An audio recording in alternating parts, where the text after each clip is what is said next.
കേന്ദ്ര സർക്കാരിന് അത് സ്റ്റേറ്റ് സബ്ജക്റ്റാണ്. കേന്ദ്ര സർക്കാരിന് ഒരു ഒരു ഒരു ഒരു സേ ഉണ്ടോ എന്ന് ചോദിച്ചാൽ പ്രധാനമന്ത്രി ശക്തമായി ഇടപെടേണ്ടി വരും. പക്ഷേ സാധാരണ അങ്ങനെ ഒരു കേരളത്തിൻ്റെ തീരുമാനത്തിൽ സ്റ്റേറ്റുകാരെ അങ്ങനെ കേന്ദ്രം ഇടപെടാറില്ല. ഇത് മുല്ലപ്പെരിയാറിൻ്റെ വെള്ളം തമിഴ്നാടും കേരളമായിട്ടുള്ള പ്രശ്നമാണ്.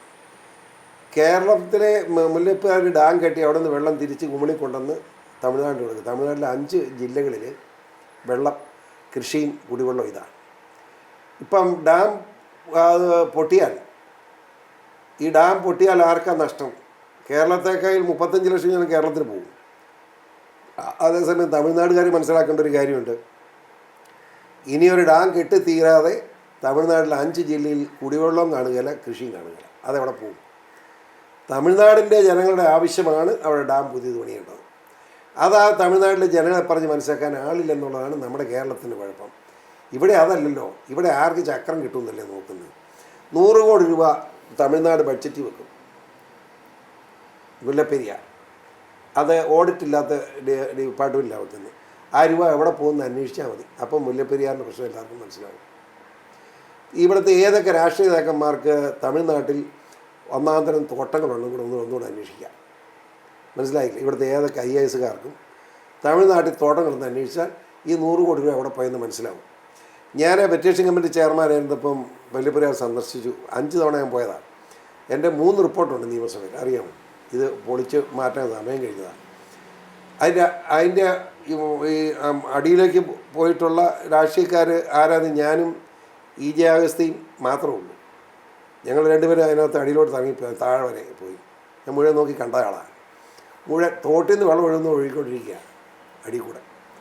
ഈ കെട്ടിടത്തിൻ്റെ തറയില്ലേ, തറയുടെ താഴെ വെള്ളം ഒഴുകാന്ന് പറയുമ്പോൾ കെട്ടിടമുണ്ടോ?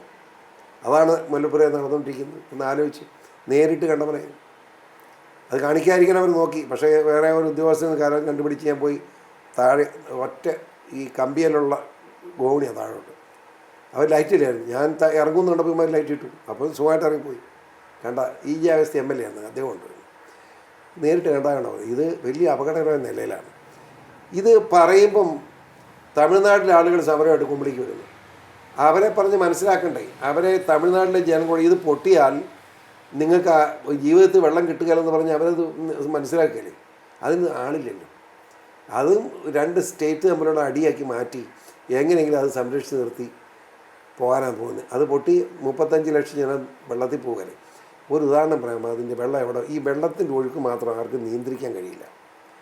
ഞാനതിൻ്റെ മുല്ലപ്പെരിയാർ ഡാം പൊട്ടിയാൽ എന്ത് സംഭവിക്കുമെന്ന് അറിയാൻ വേണ്ടി ഒരു കമ്മിറ്റി വെച്ച് അവരുടെ റിപ്പോർട്ടുണ്ട്. ആ റിപ്പോർട്ട് മുഖ്യമന്ത്രി കയ്യിൽ ഇരിപ്പുണ്ട്. ആളത് പുറത്തു വിടട്ടെ. ആ റിപ്പോർട്ട് വളരെ വ്യക്തമായിട്ട് പറഞ്ഞ് ഒരു കാര്യം പറയാം. എല്ലാം പറയുന്ന മര്യാദയല്ലാത്തതുകൊണ്ടാണ്. പൊട്ടിയാൽ വണ്ടിപ്പെരിയാറിൽ അറിയാമല്ലോ വഴി, അവിടെ വെള്ളം വരുന്ന ആ സമയം കൊണ്ട് മുല്ലപ്പെരിയാർ വെള്ളം മുണ്ടക്കയത്ത് വരും. മുണ്ടക്കയത്ത് വരുമെന്ന് പറഞ്ഞാലോ, റാന്നി, പന്തളം, പത്തനംതിട്ട, ചെങ്ങന്നൂർ, ആലപ്പുഴ ഇത്രയും ഭാഗം തീർന്നു പോകും. ഒറ്റ ഉദാഹരണമാണ്. ബാക്കി അങ്ങോട്ട് കിടക്കുന്നില്ല. അങ്ങോട്ട് അറിയാമല്ലോ, ആലുവ വരെ. ഇത് മാത്രം മതി. ഒരു വിധം തരാൻ കഴിയില്ല. എന്നിട്ട് പിന്നെ പ്രസവിച്ചുകൊണ്ട് കിടക്കില്ല അങ്ങോട്ട്.